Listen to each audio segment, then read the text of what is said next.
Hi friends, நான் மாலினி. இன்னைக்கு லஞ்சுக்கு செய்கிற மாதிரி ஒரு 3 வெரைட்டி பருப்பு ரெசிபி தாங்க பார்க்க போகிறோம். செம்ம டேஸ்ட்டாக இருக்குங்க. செய்யறதுமே ரொம்ப ஈஸி தான். இந்த மாதிரி லஞ்சுக்கு வெரைட்டியாக செஞ்சு பாருங்கள். செம்ம டேஸ்ட்டாகவும் ரொம்ப ஈஸியாகவும் இருக்கும். 1 pot ரெசிபியாக டக்குன்னு செய்கிற மாதிரி இந்த பருப்பு வெரைட்டி எல்லாம் இப்போ எப்படி செய்யறதுன்னு பார்க்கலாங்க. டேஸ்டியான இந்த கொள்ளுப்பருப்பு ரெசிபியை இப்போ எப்படி செய்யறதுன்னு பார்க்கலாங்க.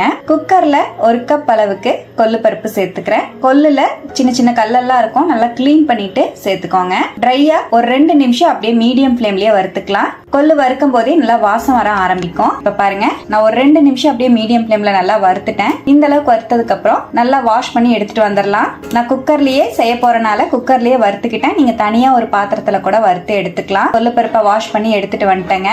எந்த கப்ல பருப்பு அளந்தமோ அதே கப்ல 4 கப் அளவுக்கு தண்ணி சேர்த்துக்கலாம். 7-8 பல்லு பூண்டு சேர்த்துக்கலாம். சின்னதா இருக்கறனால நான் ஒரு 7-8 பல்லு சேர்த்திருக்கேன். 4 பச்சை மிளகாய் ஆட் பண்ணிக்கலாங்க. 3 மீடியம் சைஸ் தக்காளி பழம் சேர்த்துக்கலாம். 1/2 டீஸ்பூன் ஆயில் சேர்த்துக்கலாங்க.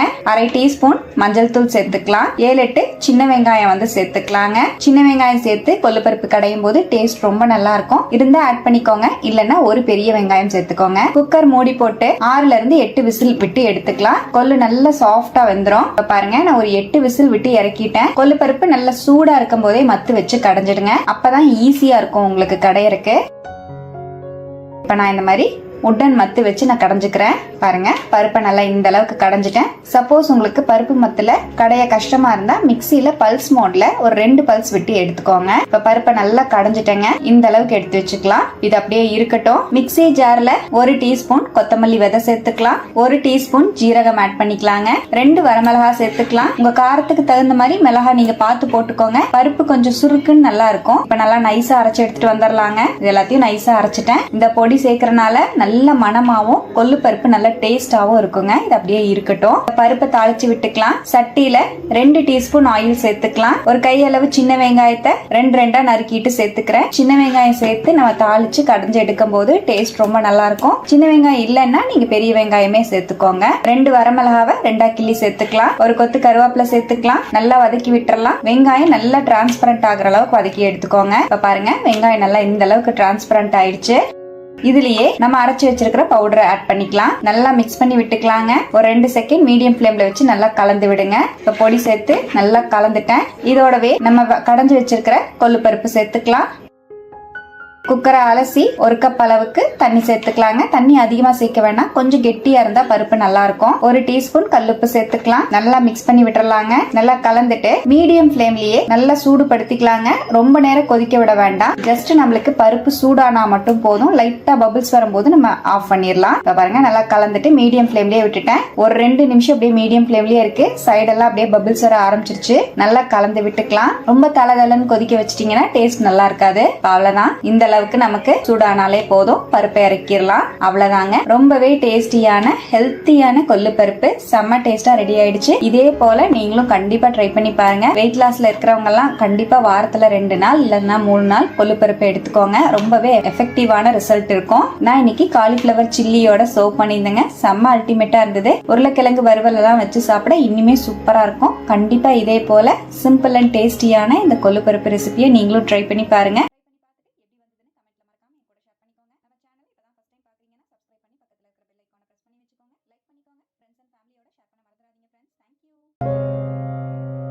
நான் மாலினி. இன்னைக்கு ரொம்பவே டேஸ்டி அண்ட் சிம்பிளான மாங்காய் பருப்பு தாங்க பார்க்க போறோம். செம்ம டேஸ்டா இருக்கும். மாங்காய் சீசன் இருக்கும் போது இந்த மாதிரி செஞ்சு பாருங்க. பருப்பு செம்ம ருசியா இருக்கும். இப்ப இந்த டேஸ்டியான மாங்காய் பருப்பை எப்படி செய்யறதுன்னு பார்க்கலாம். குக்கர்ல 1/2 கப் அளவுக்கு துவரம் பருப்பு சேர்த்துக்கிறேன். மீடியம் ஃப்ளேம்லயே துவரம் பருப்பை ஒரு 2ல இருந்து 3 செகண்ட் அப்படியே வறுத்து விட்டுக்கலாம். துவரம் பருப்பை இந்த மாதிரி வறுத்துட்டு செய்யும் போது பருப்பு ரொம்ப குலையாம நல்லா மலர்ந்து நமக்கு வெந்து கிடைக்கும். இப்ப பாருங்க, பருப்பை ஒரு 2 செகண்ட் நல்லா வறுத்துட்டேன். வறுத்த பருப்பை நல்லா வாஷ் பண்ணிட்டு எடுத்துட்டு வந்துடலாம். வறுத்த பருப்பை இப்ப நல்லா வாஷ் பண்ணிட்டேன். நீங்க தனியா ஒரு பாத்திரத்துக்கு மாத்தி கூட வாஷ் பண்ணிக்கலாம். எந்த கப்ல நம்ம பருப்பு அளந்தமோ அதே கப்ல 3 கப் அளவுக்கு தண்ணி சேர்த்துக்கலாங்க. தண்ணி சேர்த்துட்டு ஒரு 5 நிமிஷம் அப்படியே மூடி வச்சிடலாம். பருப்பு அப்படியே ஊறி வரட்டும். நான் ஸ்டவ் ஆன் பண்ணல, ஆஃப்ல தான் இருக்கு. பருப்பு ஒரு 5 நிமிஷம் ஊறுறதுக்குள்ள மாங்காயை நம்ம வெட்டி எடுத்துக்கலாங்க. நான் இந்த மாதிரி மீடியம் சைஸ்ல இருக்கிற மாதிரி மாங்காய் எடுத்து வச்சிருக்கேன். நம்ம எடுத்திருக்கிற பருப்போட அளவுக்கு புளிப்பு சரியா இருக்கும். சப்போஸ் நீங்க புளிப்பு கம்மியா சாப்பிட்றவங்களா இருந்தா நீங்க பாதி மாங்காய் யூஸ் பண்ணிக்கோங்க. இப்ப மாங்காயோட தோலை சீவி எடுத்துக்கலாங்க. மாங்காயோட தோலை இந்த மாதிரி நல்லா சீவி எடுத்துட்டேன். மீடியம் சைஸ்க்கு கட் பண்ணிக்கலாம். மாங்காயை இந்த மாதிரி ரொம்ப பெரிய சைஸ்ல இல்லாம மீடியம் சைஸ்ல கட் பண்ணி வச்சுட்டேன். இப்ப நம்ம எடுத்திருந்த 1/2 கப் பருப்புக்கு பாருங்க, அளந்து எடுக்கும் போது 1/2 கப்புக்கும் கொஞ்சம் அதிகமா மாங்காய் வந்து கிடைச்சிருக்கு. இந்த அளவு நமக்கு புளிப்பு வந்து சரியா இருக்கும். சப்போஸ் நீங்க புளிப்பை அதிகமா விரும்ப மாட்டீங்கன்னா கரெக்டா 1/2 கப் அளவுக்கு மாங்காய் மட்டும் சேர்த்துக்கோங்க, கரெக்டா இருக்கும். நம்ம மாங்காய் இருக்கட்டும். நம்ம பருப்பும் பாத்தீங்கன்னா ஒரு 5 நிமிஷம் அப்படியே விட்டுருந்தேன். பருப்பு பாருங்க நல்லா ஊறி இருக்கு. இப்ப இதுலயே நம்ம கட் பண்ணி வச்சிருக்கிற மாங்காவை சேர்த்துக்கலாம். 1/2 டீஸ்பூன் மஞ்சள் தூள் சேர்த்துக்கலாம். 1/2 டீஸ்பூன் ஆயில் சேர்த்துக்கலாம். 1/2 டீஸ்பூன் மிளகாய் தூள் சேர்த்துக்கலாம். மறுபடியும் ஒரு 1/2 கப் அளவுக்கு தண்ணி சேர்த்துக்கலாங்க. குக்கர் மூடி போட்டு 3ல இருந்து 4 விசில் விட்டு இறக்கிக்கலாம். இப்ப பாருங்க, நான் ஒரு 3 விசில் விட்டு இறக்கிட்டேன். பருப்பு நல்ல சாஃப்டா வந்திருக்கு. ரொம்ப குலையாம ரொம்ப பருப்பாவும் இல்லாம கரெக்டா நம்மளுக்கு வெந்திருக்கு பாருங்க. லைட்டா அப்படியே அந்த கரண்டி வச்சே மசிச்சு விட்டுக்கிறேன். உங்களுக்கு வேணும்னா நீங்க மத்துல கூட மசிச்சு விட்டுக்கலாம். பருப்பு ரெடி ஆயிடுச்சு. இது இருக்கட்டும். சட்டியில 2 டீஸ்பூன் ஆயில் சேர்த்துக்கலாம். 1/2 டீஸ்பூன் வெந்தயம் சேர்த்துக்கலாம். 1 டீஸ்பூன் கடுகு சேர்த்துக்கலாம். 1/2 டீஸ்பூன் ஜீரகம் ஆட் பண்ணிக்கலாம். இதோடவே 3 பச்சை மிளகாவை 2ஆ கீறிட்டு சேர்த்துக்கிறேன். 2 வரமிளகா சேர்த்துக்கலாம். நீங்க உங்க காரத்துக்கு தகுந்த மாதிரி மிளகா ஆட் பண்ணிக்கோங்க. 5-6 பல்லு பூண்டை அப்படியே தட்டிட்டு சேர்த்துக்கலாங்க.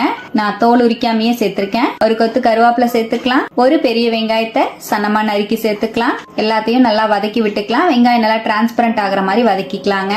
இதோடவே 1/2 டீஸ்பூன் பெருங்காயத்தூள் சேர்த்துக்கலாம். நல்லா வதக்கி விட்டுக்கலாம். இப்ப நல்லா கலந்துட்டேன். வெங்காயமும் பாருங்க நல்லா வதங்கிடுச்சு. நம்ம வேக வச்ச பருப்பு ஆட் பண்ணிக்கலாங்க. பருப்பு சேர்த்து ஒரு வாட்டி நல்லா மிக்ஸ் பண்ணி விட்டுட்டு குக்கரை அலசி 1 கப் அளவுக்கு தண்ணி சேர்த்துக்கலாம். நல்லா மிக்ஸ் பண்ணி விட்டுக்கலாம். மாங்காய் பருப்பு கொஞ்சம் கெட்டியா இருந்தா சாப்பிட ரொம்ப நல்லா இருக்கும். உங்களுக்கு தண்ணியா வேணும்னாலும் நீங்க தண்ணியா செஞ்சுக்கலாம். இப்ப நல்லா கலந்துட்டு இதோடவே தேவையான அளவுக்கு உப்பு சேர்த்துக்கலாம். நான் 1 டீஸ்பூன் கல்லுப்பு சேர்த்துக்கிறேன். நல்லா மிக்ஸ் பண்ணி விட்டுக்கலாம். நல்லா கலந்துட்டு மீடியம் ஃபிளேம்லயே அப்படியே பருப்பை வந்து ஒரு 5 நிமிஷம் கொதிக்க விட்டுக்கலாங்க. ரொம்ப தலதலன்னு கொதிக்காம மீடியம் ஃபிளேம்லயே வச்சுக்கோங்க. பாருங்க, மீடியம் ஃபிளேம்லயே ஒரு 4ல இருந்து 5 நிமிஷம் அப்படியே நான் விட்டுருந்தேன். பருப்பு நல்லா கொதிச்சிட்டு இருக்கு. பருப்பு நல்லா ரெடி ஆயிடுச்சு. நல்லா கலந்து விட்டுக்கலாம். அவ்வளவுதான், நம்ம பருப்பு ரெடி ஆயிடுச்சுங்க. கடைசியா நறுக்கின மல்லித்தலை சேர்த்துக்கலாம். நல்லா கலந்து விட்டுருவோம். செம்ம டேஸ்டியான மாங்காய் பருப்பு சூப்பரா தயாராயிடுச்சுங்க. சுட சுட சாதத்தோட இந்த மாங்காய் பருப்பு வச்சு பிசைஞ்சு சாப்பிட்டீங்கன்னா செம்ம அல்டிமேட்டா இருக்கும். அப்பளம் வடம் வச்சு சாப்பிடவே அவ்வளோ அருமையா இருக்குங்க. கண்டிப்பா இந்த டேஸ்டி அண்ட் சிம்பிளான மாங்காய் பருப்பை நீங்களும் ட்ரை பண்ணி பாருங்க. சிம்பிளான லஞ்ச் காம்போ ரெசிபி தாங்க பார்க்க போறோம். நிறைய பேருக்கு ரொம்ப ஹெவியா சாப்பிடறதை விட சிம்பிளான ஒரு லஞ்ச் மெனு ரொம்ப பிடிக்கும். சிம்பிளா ஒரு பொரியல் ஒரு குழம்பு வச்சு சாப்பிடுறவங்க கண்டிப்பா இந்த லஞ்ச் காம்போவை ட்ரை பண்ணி பாருங்க. ரொம்பவே டேஸ்ட் சூப்பரா இருக்கும். ஹெல்த்தியானது கூட.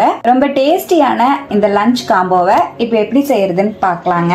ஃபர்ஸ்ட் பச்சை பயிர் குழம்பு நம்ம ரெடி பண்ணிக்கலாங்க.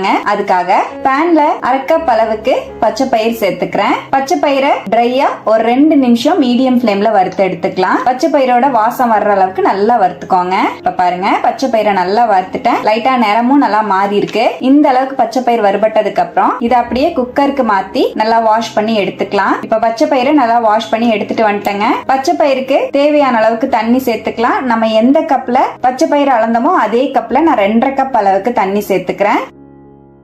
4 பச்சை மிளகாய் சேர்த்துக்கலாம். 7-8 பல்லு பூண்டு சேர்த்துக்கலாம். ஒரு தக்காளி பழம் சேர்த்துக்கலாம். 1/2 டீஸ்பூன் மஞ்சள் தூள், 1/2 டீஸ்பூன் 1 டீஸ்பூன் ஆயில் சேர்த்துக்கலாம். குக்கர் மூடி போட்டு 3ல இருந்து 4 விசில் விட்டு இறக்கிக்கலாங்க. பச்சை பயிர் நல்லா சாஃப்டா வெந்துரும். பாருங்க, பச்சை பயிர் நல்லா வெந்து வந்துருச்சு. நல்லா சாஃப்டா மலர்ந்து வெந்திருக்கு பாருங்க. பச்சை பயிரை மத்து வச்சு கடைஞ்சு விட்டுக்கலாம். நான் இந்த மாதிரி பருப்பா மத்தி வச்சு கடைஞ்சு விட்டுக்கிறேன். நீங்க உருளைக்கிழங்கு மேஷர் இருந்தா கூட நல்லா கடைஞ்சு விட்டுருங்க. இப்ப பருப்பு மத்து வச்சு நல்லா கடைஞ்சு விட்டுட்டேன். பச்சை பயிரை இந்த அளவுக்கு நல்லா கடைஞ்சு எடுத்துக்கோங்க. இப்ப நம்ம பச்சை பயிர் வந்து ரெடி ஆயிடுச்சுங்க. இந்த மாதிரி நல்லா நைஸா கடைஞ்சுக்கோங்க. இருக்கட்டும். பச்சை பயிறு தாளிப்போட ஒரு பொடி சேர்த்து நம்ம வதக்கி எடுக்கும் போது டேஸ்ட் ரொம்ப நல்லா இருக்கும். அதுக்காக மிக்ஸி ஜார்ல 2 டீஸ்பூன் கொத்தமல்லி விதை சேர்த்துக்கலாம், 1 டீஸ்பூன் ஜீரகம் ஆட் பண்ணிக்கலாம், 2 வரமிளகாய் சேர்த்துக்கலாம், நல்லா நைஸா அரைச்சு எடுத்துக்கலாம். இந்த மாதிரி ஜீரகம் கொத்தமல்லி விதையெல்லாம் பொடி பண்ணி நம்ம எடுத்து பருப்போட சேர்த்தும் போது நல்ல மணமாவும் பிளேவர்ஃபுல்லாவும் இருக்குங்க. இது அப்படியே இருக்கட்டும். பச்சை பயிரை தாளிச்சு விட்டுக்கலாங்க. பச்சை பயிர் தாளிக்கிறதுக்காக சட்டியில 2 டீஸ்பூன் ஆயில் சேர்த்துக்கிறேன். 1 டீஸ்பூன் கடுகு நல்லா வெடிச்சதுக்கு அப்புறமா ஒரு பெரிய வெங்காயத்தை சன்னமா நறுக்கி சேர்த்துக்கலாம், 2 வரமிளகாவை கிள்ளி சேர்த்துக்கலாம், 1 கொத்து கருவேப்பிலை சேர்த்துக்கலாம். நல்லா ஃப்ரை பண்ணி விட்டுக்கலாம். வெங்காயத்தை நல்லா ஃப்ரை பண்ணி விட்டுட்டேன். நல்லா வெங்காயம் டிரான்ஸ்பரண்ட் ஆயிருச்சு. இந்த அளவுக்கு வதங்கினதுக்கு அப்புறம் நம்ம அரைச்சு வச்சிருக்கிற பவுடரை ஆட் பண்ணிக்கலாங்க. நல்லா கலந்து விட்டுட்டு இதோடவே நம்ம கடைஞ்சி வச்சிருக்கிற பருப்பை சேர்த்துக்கலாம். குக்கர் அலசி ஒரு 1/2 கப் அளவுக்கு தண்ணி சேர்த்துக்கிறேன். நல்லா மிக்ஸ் பண்ணி விட்டுக்கலாங்க. பருப்போட கன்சிஸ்டன்சி இந்த அளவு இருக்கிற மாதிரி பாத்துக்கோங்க. அப்பதான் நம்ம சாதத்துக்கு வச்சு சாப்பிடவும் சரியா இருக்கும், சப்பாத்தியோட வச்சு சாப்பிடவும் சரியா இருக்கும். இதோடவே தேவையான அளவுக்கு உப்பு சேர்த்துக்கலாம். 1 டீஸ்பூன் சால்ட் ஆட் பண்ணிருக்கேன். நல்லா மிக்ஸ் பண்ணி விட்டுக்கலாங்க. எனக்கு உப்பு லைட்டா பத்தாதனால மறுபடியும் ஒரு 1/2 டீஸ்பூன் அளவுக்கு உப்பு சேர்த்திருக்கேன். நல்லா கலந்து விட்டுறலாம். இதோடவே ஒரு கை நறுக்கின மல்லித்தலை சேர்த்துக்கலாம். நல்லா கலந்து விட்டு மீடியம் ஃப்ளேம்லயே ஒரு 2 செகண்ட் அப்படியே விட்டுருவோங்க. பாருங்க, நம்மளோட பச்சை பயிர் குழம்பு சூப்பரா ரெடி ஆயிடுச்சு. லைட்டா மட்டும் பபிள்ஸ் வருது, ரொம்ப கொதிக்க வேண்டாம். இப்ப இதை இறக்கி வச்சிடலாம். இப்ப நம்ம குழம்புக்கு ஏத்த மாதிரி பொரியல் ரெடி பண்ணிக்கலாம். நான் இன்னைக்கு மஞ்சள் பூசணிக்கால பொரியல் ரெடி பண்றேங்க. அதுக்காக 1/4 கிலோ அளவுக்கு மஞ்சள் பூசணிக்காவை இந்த மாதிரி கட் பண்ணி எடுத்து வச்சிருக்கேன். தோலை சீவிட்டு நான் நறுக்கி வச்சிருக்கேன். நீங்க தோலோட சேர்க்கிற மாதிரி இருந்தாலும் சேர்த்துக்கலாம். தோலை சேர்க்கும் போது கொஞ்சம் ஹார்டா இருக்கிற மாதிரி இருக்கும். இப்ப பொரியல் ரெடி பண்றதுக்காக சட்டியில 2 டீஸ்பூன் ஆயில் சேர்த்துக்கிறேன். 1 டீஸ்பூன் கடுகு ஆட் பண்ணிக்கலாம். கடுகு நல்லா வெடிச்ச உடனே 1/2 டீஸ்பூன் ஜீரகம் சேர்த்துக்கலாம். ஒரு பெரிய வெங்காயத்தை பொடியா நறுக்கி சேர்த்துக்கலாம். 3 பச்சை மிளகாய், 2 வரமிளகாவை கிள்ளி சேர்த்துக்கலாங்க. கொத்து கருவேப்பிலை சேர்த்துக்கலாம். நல்லா வதக்கி விட்டுக்கலாம். வெங்காயம் நல்லா டிரான்ஸ்பரண்ட் ஆகிற மாதிரி வதக்கி விட்டுருங்க. இந்த அளவுக்கு வதங்கினதுக்கு அப்புறம் இதோடவே நம்ம அரசாணிக்காவை சேர்த்துக்கலாம். அரசாணிக்காய் மஞ்சள் பூசணிக்கான்னு சொல்லுவாங்க, இல்ல பரங்கிக்கான்னு சொல்லுவாங்க. காயையும் சேர்த்துட்டு 1/2 டீஸ்பூன் உப்பு சேர்த்துக்கலாம். நல்லா மிக்ஸ் பண்ணி விட்டுக்கலாங்க. இந்த காய்க்கு உப்பு கம்மியா சேர்த்துக்கோங்க, பத்தலைன்னா கடைசி ஆட் பண்ணிக்கோங்க. உப்பு சேர்த்து நல்லா வதக்கிட்டு இதோடவே ஒரு 1/4 கப் அளவுக்கு தண்ணி சேர்த்துக்கலாங்க. தண்ணி அதிகமா சேர்க்க வேண்டாம். இப்ப தண்ணியையும் சேர்த்து அப்படியே மூடி போட்டு வச்சிடலாங்க. இடையில ஓபன் பண்ணி கலந்துக்கோங்க. காய் வேகிற அளவுக்கு நம்ம அப்படியே விட்டுருவோம். இப்ப பாருங்க, ஒரு 5 நிமிஷம் மீடியம் ஃப்ளேம்லயே வச்சிருந்தேன். நான் இடையில ஒரு டைம் ஓபன் பண்ணி கலந்து விட்டுக்கிட்டேன். காயில இருக்கிற தண்ணி எல்லாம் நல்லா வத்தி இருக்கு. காயும் நல்லா வெந்திருக்கு, நல்லா சாஃப்டா இருக்கு. நல்லா கலந்து விட்டுக்கலாம். அவ்வளவுதான். ஸ்டவ் அணைச்சிட்டு ஒரு டேபிள் ஸ்பூன் துருவின தேங்காய் சேர்த்துக்கலாம். நல்லா மிக்ஸ் பண்ணி விட்டுக்கலாம். அவ்வளவுதான். ரொம்பவே டேஸ்டி அண்ட் சிம்பிளான மஞ்சள் பூசணிக்காய் பொரியல் சூப்பரா ரெடி ஆயிடுச்சுங்க. நம்ம செஞ்சிருக்கிற இந்த பச்சை பயிர் குழம்போட சூப்பரா இருக்கும். ரசத்தோட வச்சு சாப்பிடவும் சூப்பரா இருக்குங்க. இந்த டேஸ்டியான லஞ்ச் காம்போவை கண்டிப்பா நீங்களும் ட்ரை பண்ணி பாருங்க. செம்ம டேஸ்டா இருக்கும். பச்சை பயிர் குழம்பையும் ட்ரை பண்ணிட்டு எப்படி வந்ததுன்னு மறக்காம கமெண்ட்ல என் கூட ஷேர் பண்ணிக்கோங்க. நம்ம சேனலை இப்பதான் ஃபர்ஸ்ட் டைம் பாக்குறீங்கன்னா சப்ஸ்கிரைப் பண்ணி பக்கத்துல இருக்கிற பெல் ஐகானை பிரஸ் பண்ணி வச்சுக்கோங்க. லைக் பண்ணிக்கோங்க. ஃப்ரெண்ட்ஸ் அண்ட் ஃபேமிலியோட ஷேர் பண்ண மறந்துடாதீங்க ஃப்ரெண்ட்ஸ். தேங்க்யூ.